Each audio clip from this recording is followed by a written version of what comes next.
ये amino acids ही हैं जो मिल करके प्रोटीन बनाते हैं। प्रोटीन अमीनो एसिड्स की एक चेन होता है। ये अमीनो एसिड्स करीब 20 प्रकार के होते हैं और इन्हें हम 2 सेगमेंट में बांट सकते हैं।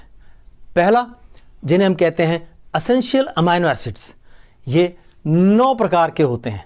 आप सब ने स्कूल में पढ़ा होगा, 7th 8th क्लास में बच्चों को ये पढ़ा दिया जाता है। There are 9 essential amino acids. इन्हें एसेंशियल इसलिए कहते हैं क्योंकि इन्हें शरीर बना नहीं सकता।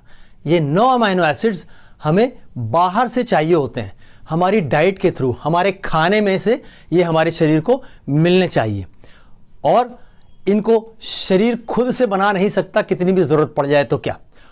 ये जो अमीनो एसिड्स हैं, इनमें से कुछ के नाम जैसे ल्यूसीन, लाइसिन, ट्रिप्टोफैन, ये सब हमें बाहर से चाहिए।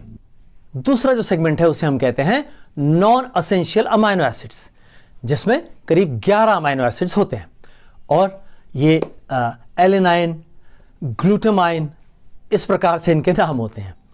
और एक तीसरी श्रेणी और हो सकती है।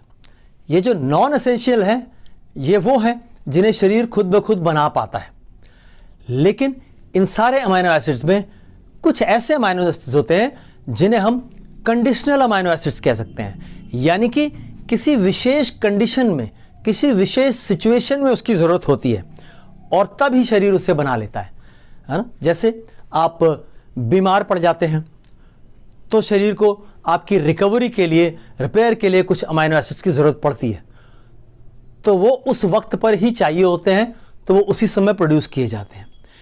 इसी तरीके से जब आप अत्यधिक तनाव में होते हैं, बहुत ज़्यादा स्ट्रेस है, तो उस स्ट्रेस को बैलेंस आउट करने की कोशिश करता है शरीर। उस स्ट्रेस को आप तभी झेल पाएंगे ठीक से जब आपके पास वो particular amino acids body produce कर पाएगी जो उसको हैंडल करने में आपकी हेल्प करता है, बशर्ते आपके शरीर को वो सब पोषण पर्याप्त रूप में मिल रहा हो जिसके जरिए वो उसे बना पाएगा। आप कंडीशनल अमीनो एसिड्स में नाम लेना चाहें तो आर्गिनाइन उसका एक अच्छा एग्जाम्पल है।